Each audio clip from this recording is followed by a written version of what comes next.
Aurelia is still up, and so is Lucian. He's moved to the last ban and ends up being a LeBlanc. It's going quite quick. Yeah, I mean, the thing about LeBlanc nowadays is that more and more players are picking it up, and they're going to respect Pawn for his ability to pick that one up, saying, no, you will not be playing that tonight. So, Urgot selected here. Have to see if that means that we see Aatrox for Afreeca Freecs. Maybe some Kha'Zix play as well. Kha'Zix might. Or your good friend Joey. There. Yeah, well, we are going to jump into Lucian Morgana, as no surprise here from Afreeca. They're doing the same old weird stuff, as Spirit's got a big smile on his face. And here's the thing about this. You don't know where those two champions are going. So Lucian could be going mid, he could be going top, he could be going bot lane, Morgana could be support, she could be AD, she could be mid, who knows, she could be top. So that's a really powerful opening from Afreeca, given that they have the ability to flex it into so many different positions. And it looks like Kingzone, they just want to respond to that with Varus, Tahm Kench. Overall, very safe, powerful lane. Yeah, I like their approach where they're like, we don't really know what you're doing, but we're just going to take a safe lane that can survive and do damage and get deft on the board. So very big fan of that. So what's interesting here is that Afreeca ends up actually selecting Thresh, so they show that the Morgana, at least, is not going to be in the support position. And I find that interesting because the Tahm Kench was already shown, and there's definitely a lot of champions that can abuse and bully him in the laning phase. But instead, they actually give Tahm a little bit of a bone. He's definitely going to have potential to eat allies out of the Thresh hooks and whatnot. And now as we move into the second ban phase, Nocturne and Olaf banned away by Afreeca, so it looks like they don't want any form of hard engage coming from Kingzone. Yeah. Like the Olaf ban, you also mentioned Aurelia comes in, but no redemption Olaf today. We saw Tarzan playing that yesterday. Definitely watched those VODs, but looks like we have spotted Dredge champion, as looks like. Of course, could be Flex, that he will be jumping onto the Camille. Makes me really surprised that actually Camille made it this far, but I do have to say that with the Camille and the short range that Afreeca has on some of their champions, Kingzone has the ability to just choose champions that counter heavy engage or that is very good against that lineup, and the Jax hover from Kingzone I actually think is fantastic. You can throw the Urgot mid, Jax will be super powerful later on. Jax could even go jungle here. We don't actually know yet. Kingzone has yet to select anything. Jax very powerful against Camille. Obviously going to be good against Lucian. Just has to worry about the Black Shield when going for a stun. Yeah, definitely the Jax jungle. Big thing nowadays. They're also hovering this Rise a lot, and they are going to be locking that one in. So have that for the top lane, and there it is. Annie's showing her face. But will it be played? Because Morgana already in the lineup here, and it will not be, as looks like Yukal probably going to be hopping onto that Azir. We talked about how Afreeca had a lot of short-range champions, and they had that heavy engage inside of Camille, and so rather than just funneling into that one-dimensional type of team composition, I like that they accompany this team comp with the Azir, massive amounts of range and poke, and it does do quite well against Kingzone's team composition. Now they're the ones that are going to have to do heavy engage. Jax is going to have to jump in. Urgot going to have to go for maybe flashies or something. And Azir, if they can just keep him safe, he'll be able to just rain down so much damage on this Kingzone team composition, and it'll be really hard for them to win. Yeah, definitely feels good as the game goes along, and that Azir and even the Lucian can begin to scale up. I like that you mentioned the one-dimensional kind of thing is avoided here from Afreeca. We've seen a lot of these Galio Camille or Galio Nocturne, Galio Kha'Zix, all these Galio heavy engaged compositions that just try to go head first in the wall and just fail a lot of the time. So they will be avoiding that here tonight. As we're taking a look here at Kingzone's composition, Pawn is going to be hopping on to Rise, actually. Pretty interesting pick. We don't see him too often, and Urgot actually not showing his face in the mid lane, so they're giving Pawn a little bit of a leash once again to try to carry this game. So Kingzone's team comp with the Urgot and the Rise with the Varus as the primary carry is going to be going up against the Azir in the mid lane, and that's going to be the primary carry. This is not a traditional protect the Azir type of team composition, but you have to understand that he is the primary focus of this comp and how it's going to win in the later stages. Kingzone has the option to try to 1-3-1, backing up their side lanes with the Tahm Kench ultimate, and that's another type of win con that they might have available to them. Yeah, definitely looks that way. So match number 17, game 1 is starting now. Kingzone up against Afreeca. Let's hop into it.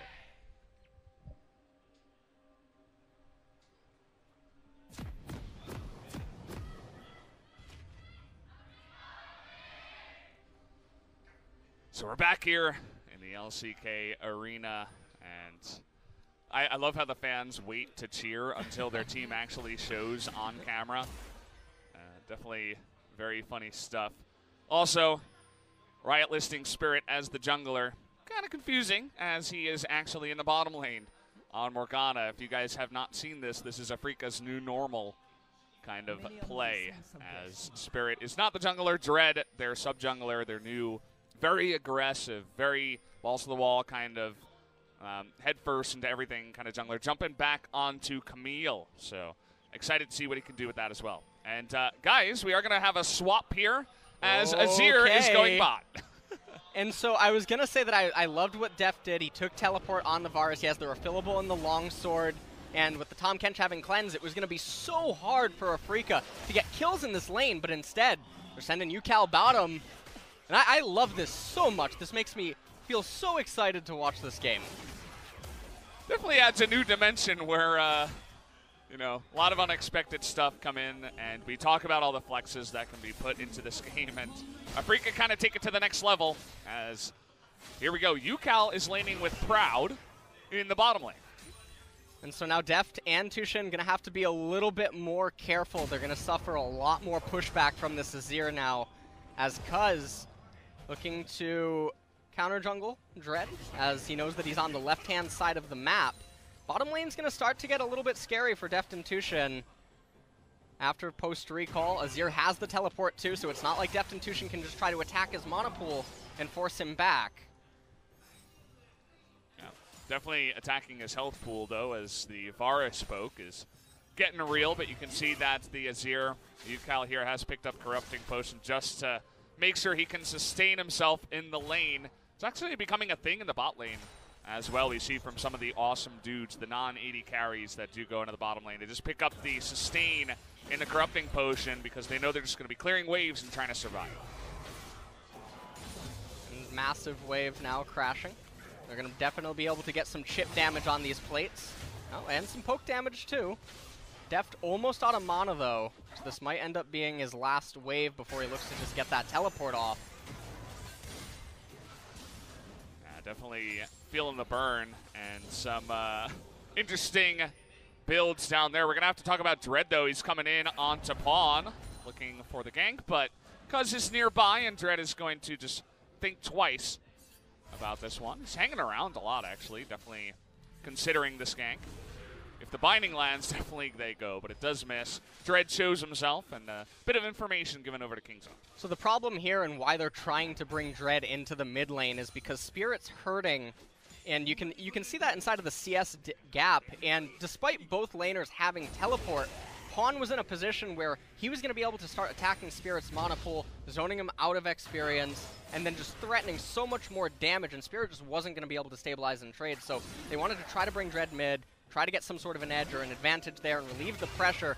Didn't quite work out, and in doing so, Dread gave away his location. Yeah, Def being a big team player, picks up double control ward, actually. Puts one in the brush, and also picked up a fairy charm. We see that from time to time. It's very cheap, has good resale value. But they're looking for the flash here, and uh-oh, the disdain does miss onto Keen. He just easily dashes away from that one, and now flashes down on Rascal there on the failed gank. That's actually a really big deal now, as Rascal's not going to have the easiest kill potential at level 6 either. It looks like Cuz really wants to force the issue here.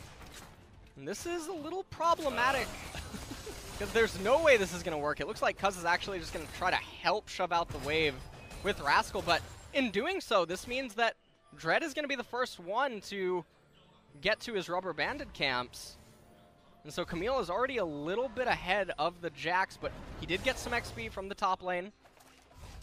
Yeah, no, just the new meta, double top, as Kingzone trying to catch up to Afreeca, perhaps. But yeah, you're definitely right. Just making sure that Urgot, after losing his flash, can get a good back. And first TP in the mid lane going to be used up here by Pawn. Looks like Spirit's going to look for his own one. And we've been seeing this a bit in the mid lane, I want to mention, but the double dark seal, called the dank seal once it's more than one, has been picked up on UCal, actually, in the bottom lane. We saw that from LeBlanc yesterday after she got a couple of kills, or maybe it was Zoe. there for Chovy. But either way, becoming more common here. What's your take on that build there, LS? Well, it's okay. It offers you lots of good dueling potential. Not as much as Doran's because you're not getting the HP.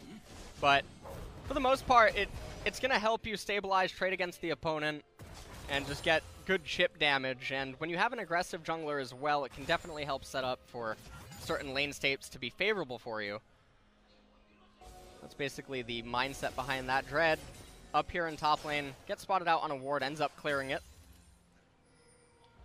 Yeah, I had that sweeper for a long time in this game. Oh boy, Tom Kent's getting feisty down there as Tucson able to even poke down onto UCal. Excited to see the way that this game goes here for Def, because you can see he's already up about, 13, 14 CS after this this wave has been gone. He's totally safe against the Thresh, as you mentioned. With the Tom Kents, he's put in on that harass. He's going to have an amazing farm lane. And that's exactly what Kingzone want in this game. And speaking of things that Kingzone wants, it looks like they want to pick up the Cloud Drake. And that will certainly help Jax move across the map faster, get to places that he wants to be. And they're just going to be able to get that for free. Doesn't look like Afreeca has any inkling that it's going on right now. It's getting pretty low. They actually call over Tucson to come here and tank it. Otherwise, would have had to smite early. Goes in there with the smite, just wants to get home. I'm glad you mentioned the movement speed around the map, because definitely a lot of people like to talk about engage potential and just even the movement speed within the fights. But as a jungler, making sure you're fast and around the map is definitely a big thing. And speaking about top lane, as we're getting a view of that right here, you can already see the CS gap. And Rascal is having quite a sizable wave crashed on him. It looks like Keen not too keen on trying to get any poke damage. It's rough, you're going up against Lucian that can be a big lane bully. It's also Keen, who easily avoided the gank, and Urgot Rascal up there after losing his flash had to be a bit more careful. So kind of going as expected after just the way that this game has been coming along. And right now, this is the pathing where Dread's going to end up getting level 6. He's also going to have a red buff on him. Cuz as well, but when you look at bottom lane, it's pushing into Proud and UCal. So Jax is going to be on the opposite side of the map where Sparks are likely able to fly. Morgana's going to come back into mid lane as Ryze crashes it, and that means that he will be... Well, actually, it looks like he wants to potentially path bottom.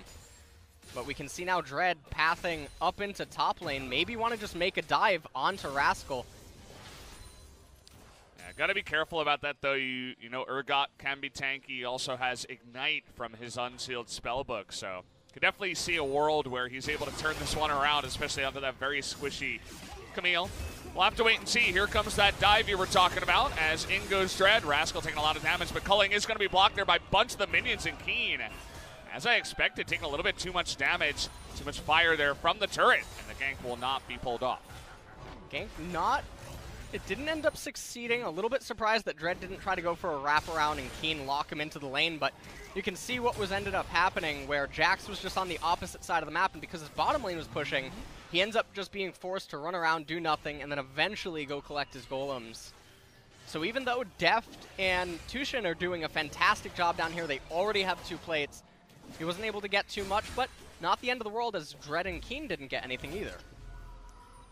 Yeah, it's always good to check in on the bottom lane as Deft is just having a ball down there. The Azir for UCal is not really working out so far. He's down already 30 CS at 10 minutes, so you want that Azir to scale, you want him to be there, but not really having the best early game in this one, LS.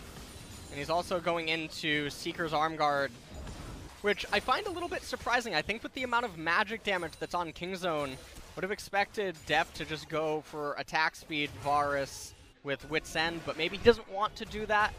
If you go Lethality Varus, you do have a means of fighting back against the Azir poke later on in the game, and he's getting such an edge right now, but UCal's itemization means he's not going to have any CDR, he's not going to have any mana. This Azir is going to be very, very stunted in the mid game, and that's actually where they need him most.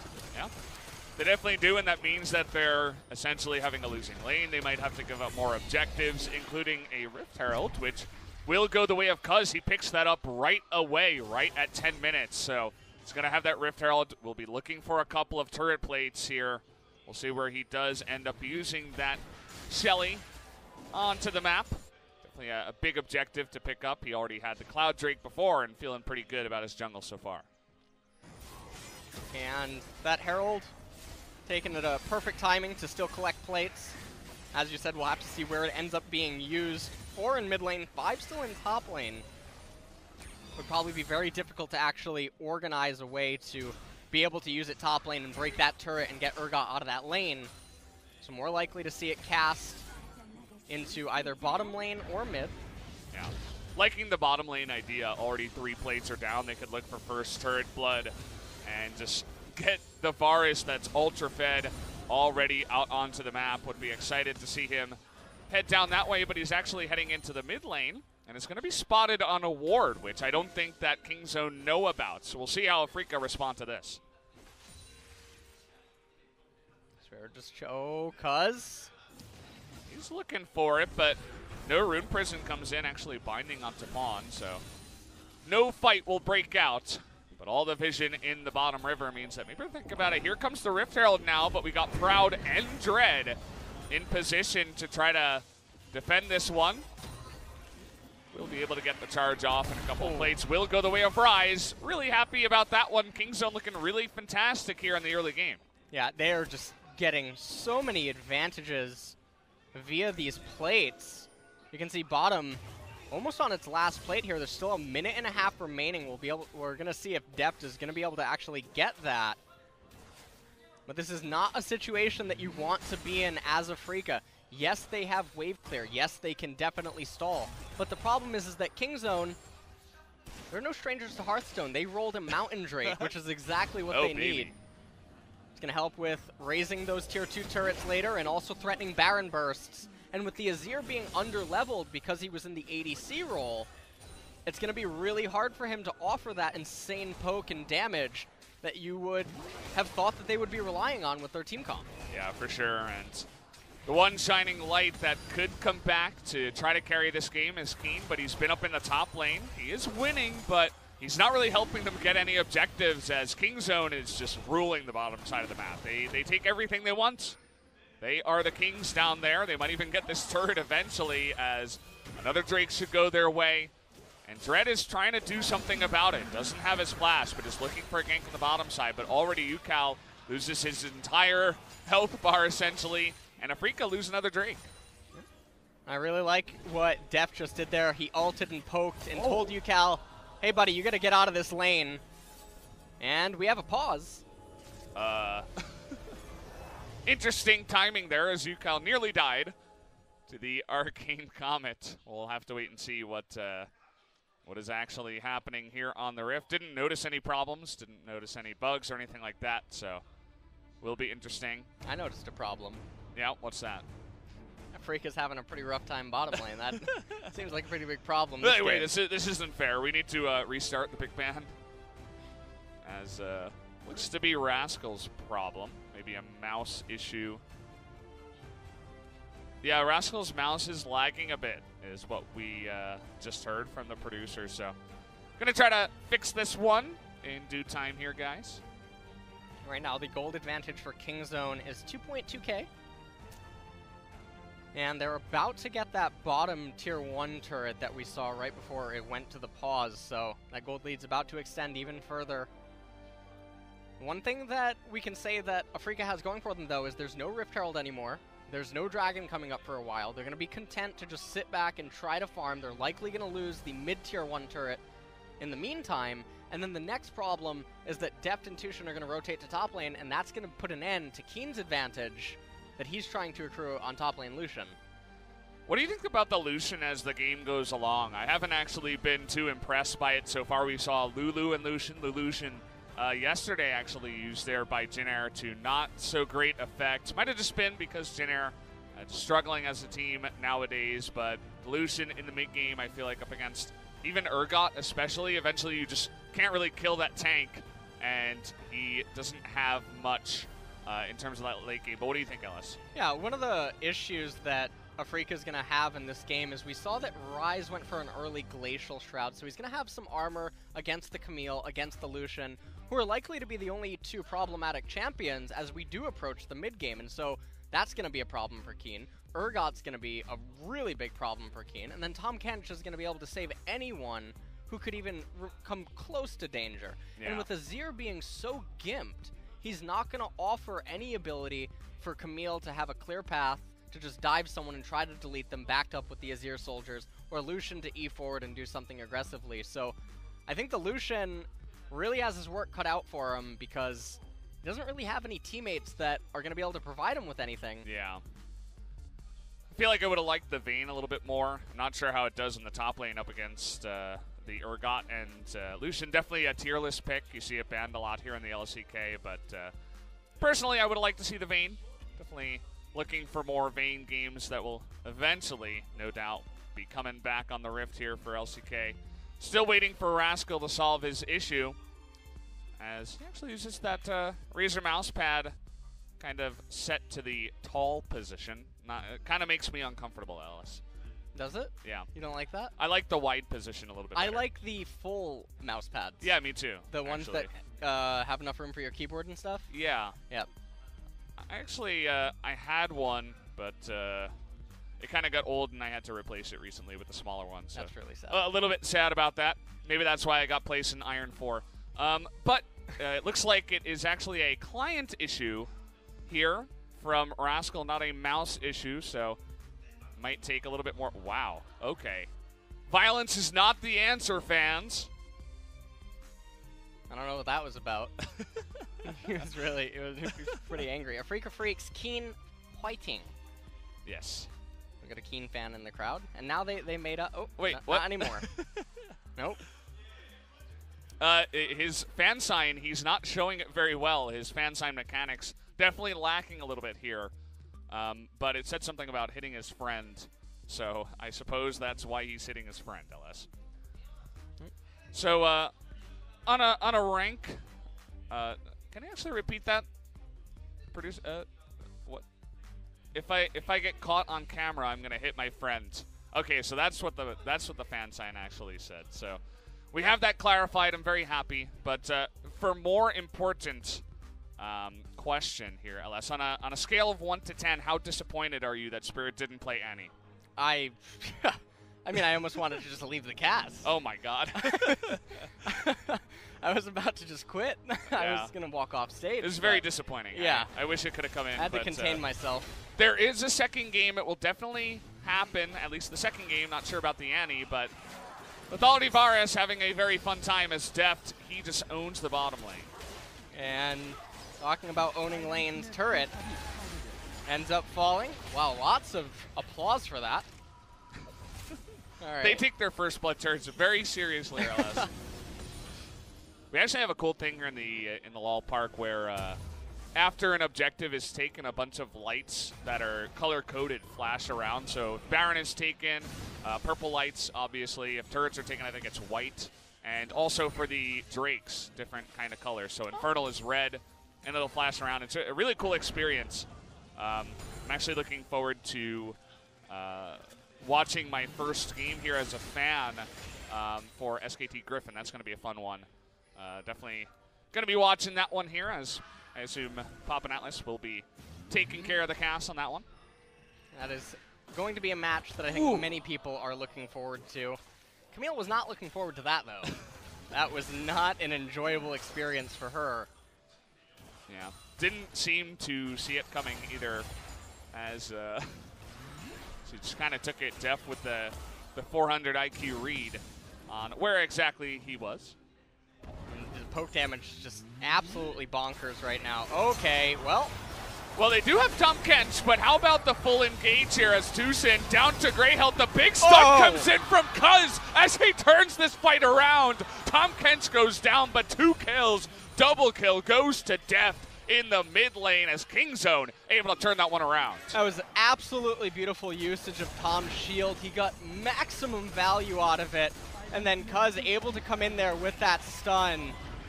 That was a really unfortunate turn of events for Afreeca. What started out looking so good just went away so quick. Yeah. That's why the Tom Kent's pick you highlighted in Pick Ban is just so important, especially when played well like that. He just saves even depth from his own mistakes, which tend to happen quite a lot. Take a look at this again. Tushin, I guess, wasn't expecting the hook to hit right away, but he gets max value on that shield, and then Deft able to just get in there right at the end right there, the red buff able to help out. You see the coaches very happy. Even that got the crowd reaction at the same time. That was kind of a cool effect as the coach is extremely happy about this one. And now, how about a Duskblade for good old Lethality Varus? It's very fun when you get ahead on the Lethality Varus or Lethality champions in general, as you're just going to be chunking people for half their health every single time. Ooh, that one just missed. And yeah, Deft is absolutely massive right now. An Ocean Drake coming up in a minute and a half. Afreeca should not be looking to contest that. They should just basically say, hey, we're going to farm in front of our tier 2 turrets. You guys can do whatever you want. But one of the problems with that is because the Varus is so big, he's the champion that can siege those turrets. He can force them off it.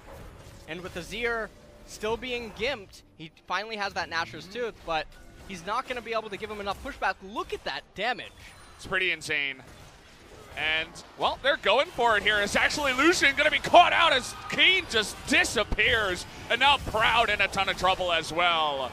No need for the Realm Warp as 2 kills come in kind of gifted over to the side of Kingzone as they are popping off here in game 1. They're going to get this tier 2 turret, and I liked how Keen seemingly just ran into Deft. He just said, you know what, just take me.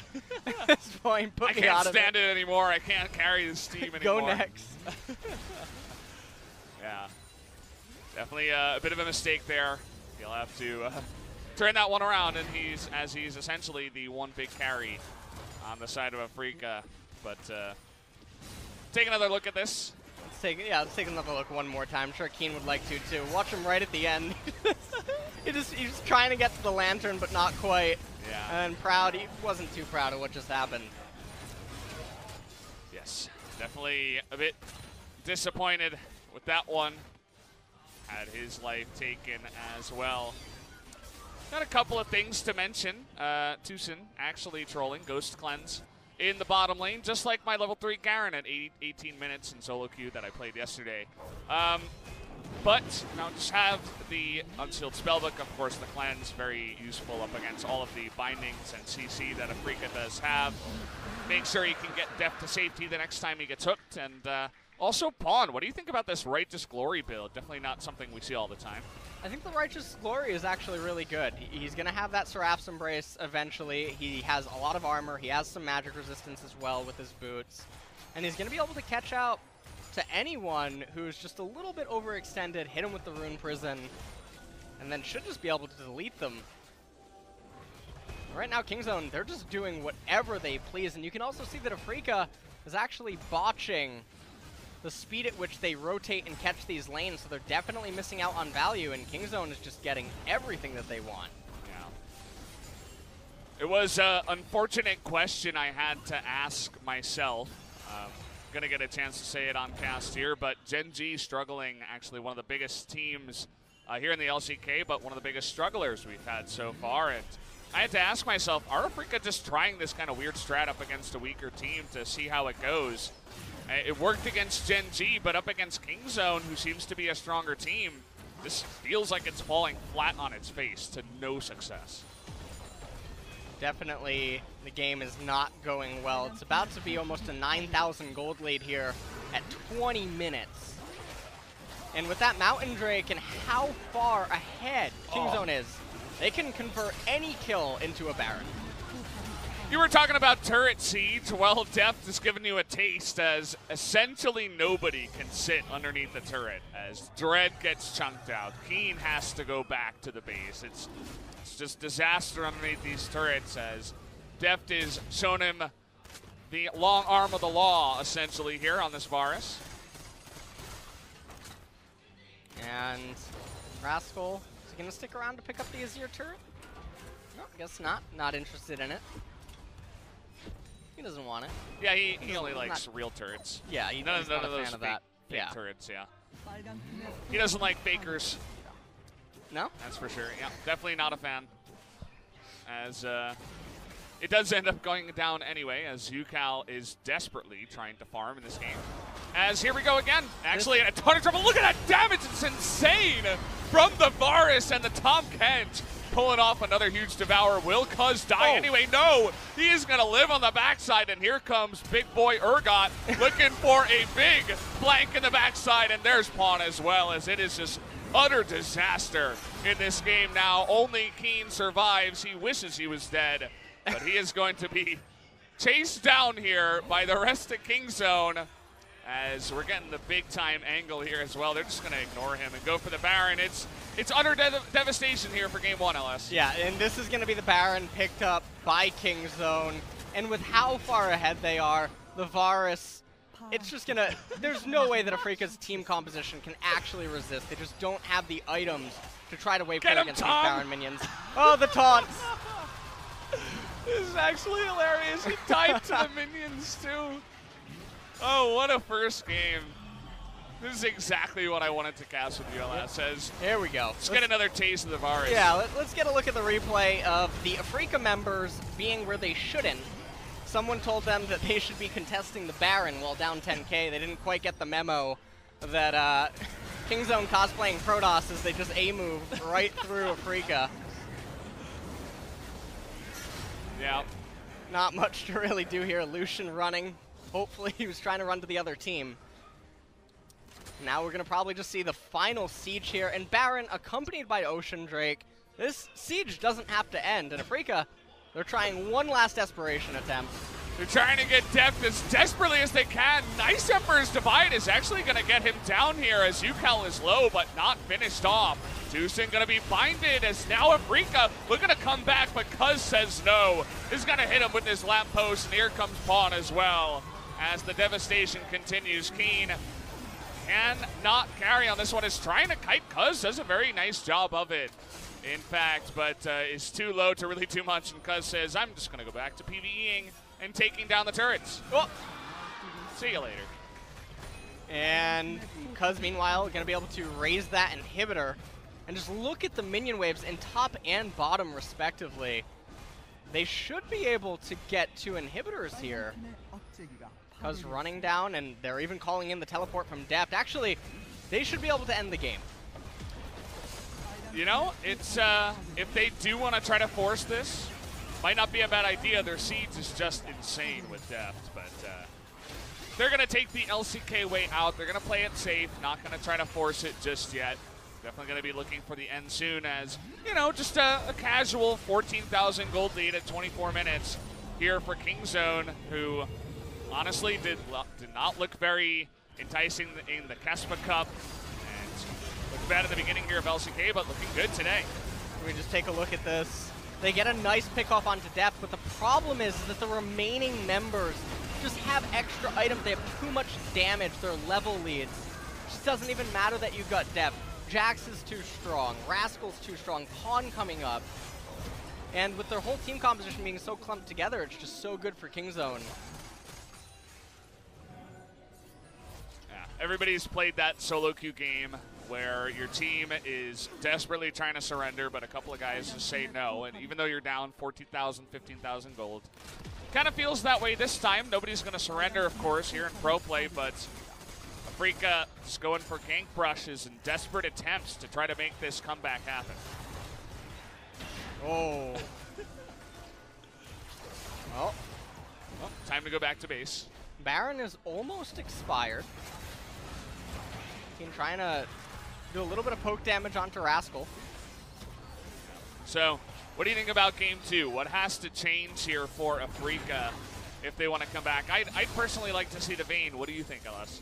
Well, I have to wonder what other secret things Afreeca supposedly has in store, because they're probably going to need access to one of them if they want to have a chance in game number 2. This game was very surprised by how bottom lane went, but hold that thought. Okay, 3-man stun as Pawn is righteous glorying towards the enemy team.